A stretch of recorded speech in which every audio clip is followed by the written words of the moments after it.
সেদিন মায়েরিন মাহাকে বলছে, জানো মাহা, মা আর কখনো বিরিয়ানি রাঁধবে না। ভাই আজ যে নেই তাই। সত্যি তো বাবা, আমি কি করে রান্না করব বলো? তোমাকেই তো খাওয়াতে পারবো না।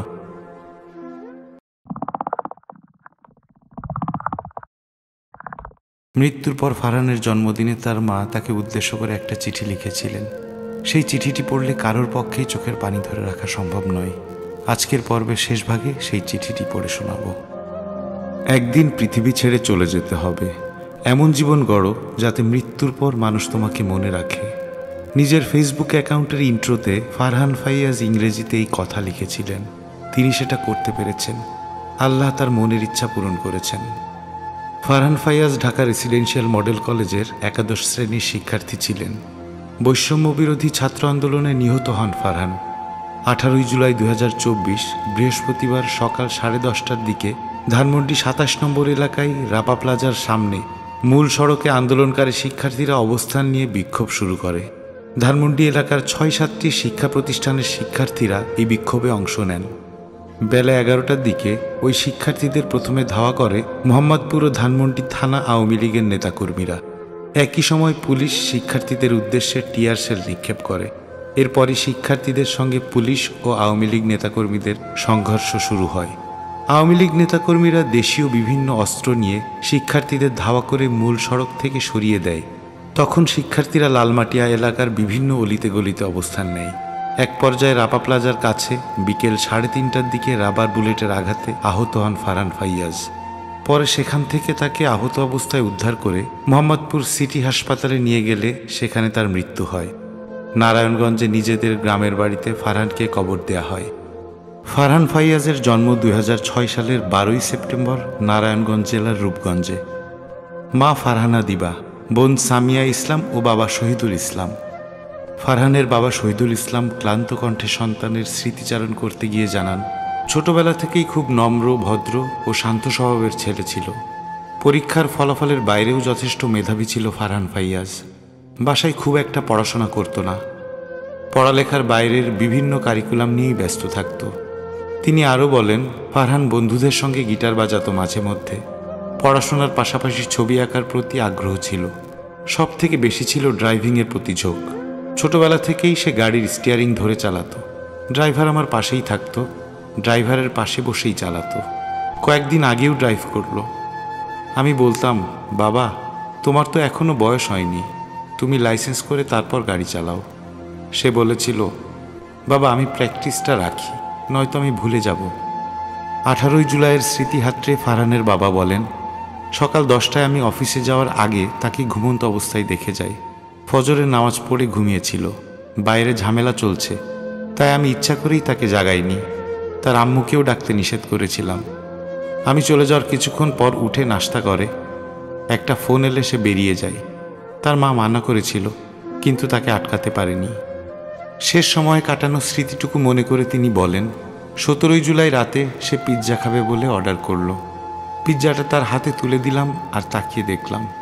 কেন জানি না সেদিন একটু তাড়াতাড়ি শুয়ে পড়ল। পিৎজা খেয়েই 10:30টায় ঘুমাতে চলে গেল। এটাই ছিল তার সঙ্গে আমার শেষ সাক্ষাৎ। ফারহানের বাবা আরও বলেন, ছোটবেলায় তার স্থপতি হওয়ার ইচ্ছে ছিল। আর একটু বড় হয়ে সে বিজ্ঞানী হওয়ার আগ্রহ দেখালো। দেশের বাইরে গিয়ে পড়াশোনা করে দেশে ফিরে এসে সৃজনশীল কিছু করবে, এই স্বপ্নটা তার ছিল। সে সায়েন্স ক্লাবের সদস্য ছিল। সেখানেই বেশি সময় দিত পড়াশোনার চেয়ে। মাত্র 17 বছর বয়স। দুনিয়ার কিছুই দেখল না, বুঝল না। একটা নিষ্পাপ বাচ্চা। হয়তো সে হাতে পায়ে লম্বা হয়েছে। তার কত স্বপ্ন ছিল, এগুলো সবই স্মৃতি হয়ে গেল। আমাদের তো একটাই ছেলে ছিল, সেই সন্তানটাও আল্লাহ নিয়ে গেলেন। যেভাবেই হোক, যেই হোক তাকে হত্যা করেছে, এটা সত্য। তার এরকম মৃত্যু যে কত বড় যন্ত্রণাদায়ক, একমাত্র আল্লাহই হয়তো আমাদের ব্যথাটা বুঝবেন। তার প্রতিটা স্মৃতি এখন আমাদের কাছে বেদনাদায়ক। ফেসবুকে কাশফিয়া আহমেদ নামে একজন লিখেছেন, বাকরুদ্ধ, ভাষাহীন। সকালে ব্রাক বিশ্ববিদ্যালয়ে এক ছাত্র নিহত হলো। এখন নিহত হলো ঢাকা রেসিডেন্সিয়াল মডেল কলেজের এক ছাত্র। আমার ছেলের 2 শিক্ষা প্রতিষ্ঠানের 2 জন। ছেলে কাঁদতে কাঁদতে ছুটে বেরিয়ে গেল সতীর্থদের শেষবার দেখতে। এটা কোনো কথা? খুব সহজেই যার সমাধান হয়ে যেত, তার জন্য এত রক্তপাত, তাও আবার এমন তরুণ রক্ত। আর নিতে পারছি না, সত্যি দম বন্ধ হয়ে আসছে। ঢাকা রেসিডেন্সিয়াল মডেল কলেজের শিক্ষক তারেক আহমেদ ফেসবুকে লিখেছেন, দুপুরে ধানমন্ডি 27 নম্বরে ফারহান সানগ্লাস চোখে ছিল। তখনও ছেলেটা তাজা। সেখান থেকে চলে আসার ঘন্টা 2-1 পরে ছেলেটার লাশ দেখতে হলো। হাসপাতালে লাশটা যখন দেখলাম, পা আর চলছিল না। ফারহানের খুব ইচ্ছা ছিল পাবলিক বিশ্ববিদ্যালয়ে পড়বে, উচ্চশিক্ষার জন্য বিদেশে যেতে চায়, এমনটাও বলতো কখনো কখনো। মাঝে মধ্যেই পড়াশোনা নিয়ে আলাপ আলোচনা করতো আমার সঙ্গে। মানুষ হিসাবে ছিল খুব নম্র, ভদ্র। সিনিয়রদের শ্রদ্ধা, জুনিয়রদের স্নেহ করত। জুনিয়রদের কাছে ওর বেশ জনপ্রিয়তা ছিল। শুধু আমাদের কলেজেই নয়, অন্যান্য প্রতিষ্ঠানেও নাম ডাক ছিল। কয়েকদিন আগে 10 মিনিট স্কুলের এক প্রতিযোগিতায় সে আমাদের কলেজের প্রতিনিধিত্ব করেছিল। ফারহান ফাইয়াজ পৃথিবীতে নেই, তবে তার কথা স্বজন, সহপাঠী, শিক্ষক সবাই মনে রেখেছেন।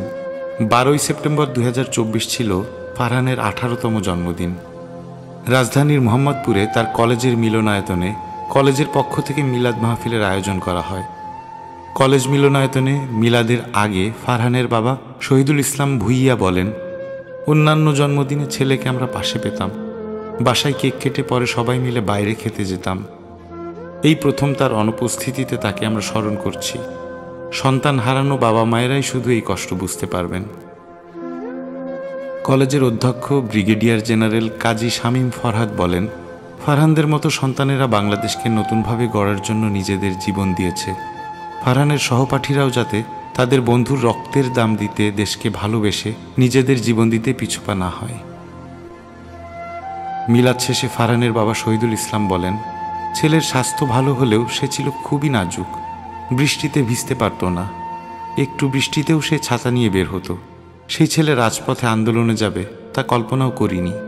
ছেলের এক বন্ধু ফোন করে জানায়, ফারহান গুলিবিদ্ধ হয়েছে। সিটি হাসপাতালে গিয়ে ছেলেকে আর পেলাম না, ততক্ষণে সে মারা গেছে। উচ্চশিক্ষার জন্য বিদেশ যেতে চেয়েছিল ফারহান। বিজ্ঞানী হবার স্বপ্ন ছিল তার।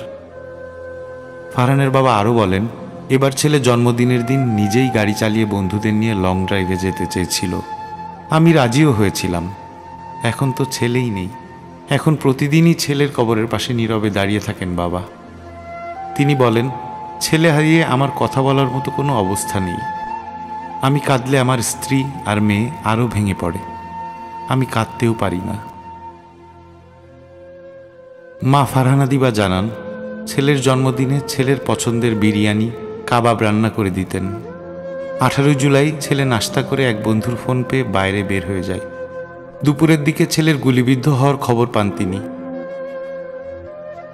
ফারহানের একমাত্র বোন 10ম শ্রেণীর শিক্ষার্থী সামিয়া ইসলাম প্রথম আলোকে বলেন, তার হাতের ফিশ ফ্রাই ভাইয়ের খুব পছন্দ ছিল। এখন এই খাবার আর কার জন্য বানাবে? গত বছর জন্মদিনে কেক কেটে ভাই তাকে খাইয়ে দিয়েছিল। আর এবছর ভাইকে ছাড়াই ভাইয়ার জন্মদিন। এটা কল্পনাও করেনি উল্লেখ করে সামিয়া বলে, তার কাছে ভাইয়ের সব কিছুই এখন স্মৃতি। ফারহানের এমন করুণ মৃত্যুর ঘটনার বিচার চেয়েছেন তার স্বজনরা। ফারহান রেসিডেন্সিয়াল মডেল কলেজের 3য় শ্রেণী থেকে 8ম শ্রেণীতে পড়ার সময় কলেজের আবাসিক ছাত্র ছিল। শেষ করব 18তম জন্মদিনে ফারহানের উদ্দেশ্যে তার মায়ের লেখা চিঠিটা দিয়ে। একজন মানুষ যত কঠোরই হোক না কেন, এই চিঠিটা পড়ে চোখের পানি আটকে রাখতে পারবেন না, সম্ভব নয়। তিনি চিঠিতে লিখেছেন, প্রিয় ফাইয়াজ, আব্বা আমার কলিজা বাচ্চা, আমার চাঁদের টুকরা, কেমন আছো বাবা? পৃথিবীর বুকে বেঁচে থাকলে আজকে তোমার জন্য একটি বিশেষ দিন ছিল। কত কত স্মৃতি আমাদের। আব্বা, আমি জানি তুমি খুব ভালো আছো। আমি তোমার জন্য কান্না করলেই মাহা আমাকে বলে, মা, ভাইয়া তো শহীদ, ভাইয়া কত ভালো আছে, তুমি কাঁদো কেন? জানো বাবা, সেদিন বাজার করতে গিয়ে যেই চকলেটের সেলফের সামনে দিয়ে যাচ্ছি, আমি দেখতে পেলাম ঠিক তুমি দাঁড়িয়ে, আর ক্যাডবেরির একটা বড় সিল্কের প্যাকেট আমাকে দেখিয়ে বলছো, মুনাম্মা, এটা নেই। বাবা, আমি আর চকলেট কিনি না। মাহা মাইরিনও আর আবদার করে না। সেদিন মাইরিন মাহাকে বলছে, জানো মাহা, মা আর কখনো বিরিয়ানি রাঁধবে না। ভাইয়া যে নেই তাই। সত্যি তো বাবা, আমি কি করে রান্না করব বলো? তোমাকেই তো খাওয়াতে পারবো না। আব্বা আমি কেমন আছি জিজ্ঞেস করবে না? আমি যে কেমন আছি জানি না বাবা, শুধু আমার কিছু ভালো লাগে না। শুধু মনে হয় অনেক দূরে হাঁটতে হাঁটতে কোথাও চলে যেতে পারতাম, যেখানে কেউ নেই, চুপচাপ। আমি যখন স্কুলে যাই বা অন্য কাজে ধানমন্ডি 27 নম্বর ক্রস করতে হয়, জানো বাবা, আমি পুরোটা রাস্তা চোখ বন্ধ করে থাকি। সিটি হসপিটালের সামনের দিকে এলেও চোখ বন্ধ করে রাখি। মনে হয় কেন আমাকে এসব পথে চলতে হচ্ছে। ধানমন্ডি 27টা এখন সবচেয়ে বিভীষিকাময় আমার জন্য। আচ্ছা বাবা, এই যে তোমার জন্মদিন, রোজার ঈদ, কোরবানি ঈদ, পহেলা বৈশাখ আসবে, আমি কি করব বলো তো? আমাদের না একসাথে শপিংয়ে যাওয়ার কথা, তারপর শপিং শেষে পিৎজা আর কফি খেয়ে রিক্সা চড়ে গল্প করতে করতে বাসায় ফেরার কথা। আমি সারাটা দিন মনে মনে তোমার সাথে কথা বলি। তুমি যে কত কত উপদেশ দাও আমাকে, কত বড় হয়ে গেছো তুমি আব্বা। জানো বাবা, তোমার জন্য যখন দোয়া করি তখন আমি একটু স্বার্থপর হয়ে যাই। আমি আল্লাহকে বলি, আল্লাহ, ফাইয়াজ কি বুঝতে পারছে ওর জন্য আমি কত কষ্টে আছি? ওকে প্লিজ একটু বলে দিয়েন যে তোমার মুনাম্মা ভালো নাই, তোমাকে ছাড়া বেঁচে থাকা তোমার মুনাম্মার জন্য কঠিন শাস্তি হয়ে যাচ্ছে। আবার মনে হয় এটা শুনলে হয়তো তোমার মন খারাপ হবে, তখন আবার কথা বদলে ফেলি। শুধু চাই তুমি ভালো থাকো। তুমি ইনশাল্লাহ অনেক অনেক ভালো আছো, কারণ যত মানুষ তোমার জন্য কেঁদেছে আর যত লোক তোমার জন্য দোয়া করছে তুমি নিশ্চয়ই জানতে পারছো। মাতৃভূমির ক্রান্তি লগ্নে যেই ছেলে বীরের মতো প্রাণ দেয় তাকে কেউ ভালো না বেসে পারে বাবা? সমস্ত পৃথিবী তোমাকে এখন চেনে আব্বা। অনেক ভালোবাসি বাবা, অনেক দোয়া রইল। শুভ জন্মদিন বাবা, তোমার মুনাম্মা। ফারহান ফায়াজ 18তম বছর অতিক্রম করত যদি তার গল্পের শেষ পাতাটি ফুরিয়ে না যেত, নির্মম স্বৈরাচারের বুলেট যদি তার প্রাণ কেড়ে না নিত। এই ফারহান ফায়াজ আমাদেরই সন্তান, আমাদেরই ভাই, আমাদেরই বন্ধু, নতুন বাংলাদেশের একজন রূপকার। আমরা যেন কখনো তাকে ভুলে না যাই।